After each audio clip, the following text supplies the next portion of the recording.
today I'm going to put Zazzle up against Cafe Press. Which site is better, which one makes money, and which one should you choose? So first of all, they're both of these sites are very similar. You upload your artwork and photography work, or even, sayings that you write, and then you place them on products such as t-shirts and sweatshirts and mugs and coffee cups and mouse pads and pillows and teddy bears and all kinds of cool things. And then you build your own web store, and you can sell those products in your web store. So that's great because you don't have to have any inventory. You don't have to do any shipping. You simply create the artwork, and then they make the products for you. Really awesome way to have a business. Now, there are some differences with these businesses with both shops, and one shop is actually better than the other. So I want to just go through some of this. Cafe Press, I believe, existed before Zazzle, but I'm not totally sure about that. But I joined Cafe Press almost 10 years ago. And Zazzle I joined a year ago. What I have found is that Zazzle is more user-friendly. I can upload my image once and then go put it on a bunch of products and format everything correctly. Where Cafe Press, I had to actually custom make my one image like 10 or 20 different ways so that it could fit perfectly on Cafe Press's products. So Zazzle has a way of being able to make those adjustments after you upload. So that's fantastic. And that's how you get a lot of products. With Cafe Press, I found that the whole system wasn't as easy to use. And originally, they would charge you a fee to have your store. I don't think they do that anymore because for some reason I don't get charged, but my store is still online. Zazzle does not charge you for your own store. They get paid when your products sell, just like you will get paid. So that's that. There's not a lot to say here when it comes to both places because the products for the most part are similar. But Zazzle is always adding more products every week from what I can see compared to Cafe Press. And they've got some unique stuff like, wrapping paper. They have, what was some of the cool stuff I've seen that Cafe Press doesn't have? I can't think of it right now. I know Cafe Press used to do books. I don't know if they do books anymore, but I remember getting a book. That's how I discovered them. That was published through Cafe Press. So that was a pretty cool thing. But I'm not sure if they do that anymore. Anyways, I'm going to give you some tips on what to do, and then I'm going to tell you which shop I suggest. When you create your products, keywords are going to be really important because it's going to be very hard to be found because there are probably millions of products now online. I mean, I've got over 4,000 products myself that I've created in just the past year. So if that's just the past year, and I've only been doing Zazzle for a year, imagine the people who've been doing it for a few years, how many products they may have. 10,000 products? So you're going to want to create special things. You don't want to go with the status quo, something that's so common, that everybody's going to have, and your product's not going to be unique, and you're just not going to make money.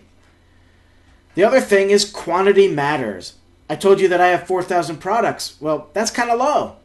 I want to have 20,000, 30,000, 40,000, because the more products you have, the better chance you have of making more sales. Because with that many products out there, your stuff's bound to get found. And once one thing gets found, something else will be found, and so on and so forth. The next thing you want to do is, once you have your product created, you want to do some keyword research. Use, Google AdWord Keyword Planner.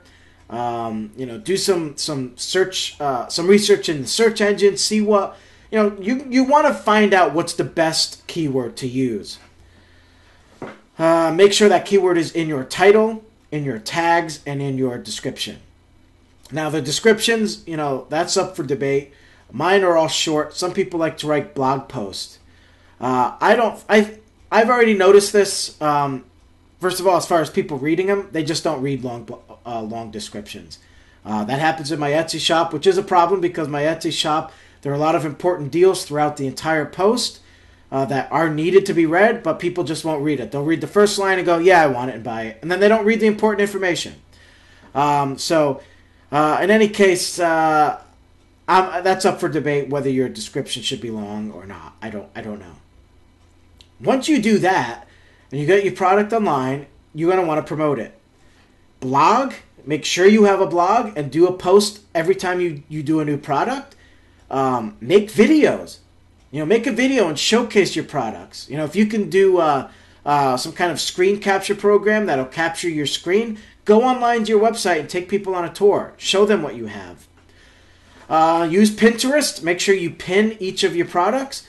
Facebook, Twitter, Tumblr, Reddit, whatever you can, get it out there so people will know about it. And that's a great way of doing it. And do it every day. Do maybe one product a day. If you want to create a product a day or promote a product a day, and do it consistently, and that's going to start getting you traffic to your store and ultimately lead to sales. And then be creative, Maybe you buy a bunch of your own products and then you go to some booths and sell them for a little higher price.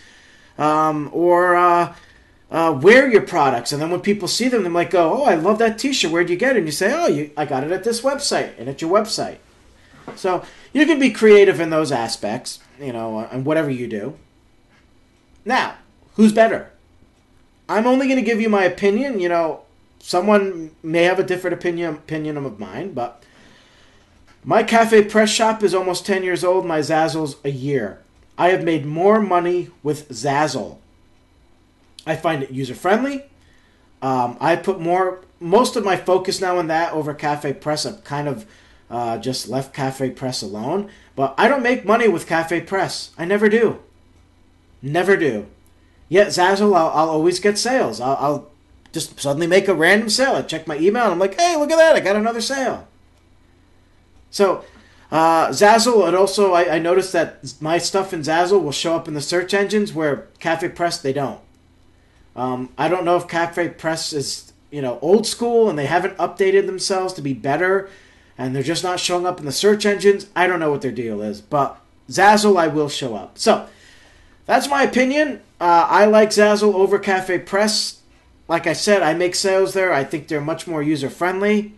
And, it's up to you what you want to do. You could still have two stores, have a shop at each one. Maybe each one offers different type of products. But it's a great way to make money online and a fun way, too. You're creating cool products, and then it's residual income. 20 years from now, those websites could be earning you money, and you haven't even been there in 20 years. So that's pretty damn cool. So I hope that helps you, and good luck. Have a great day. Hey, thanks for watching the video. Please be sure to subscribe by clicking here. And hey, while you're at it, visit my site here for lots of cool content and, yes, some free stuff. Hey, who doesn't love free stuff? I don't. Shut up.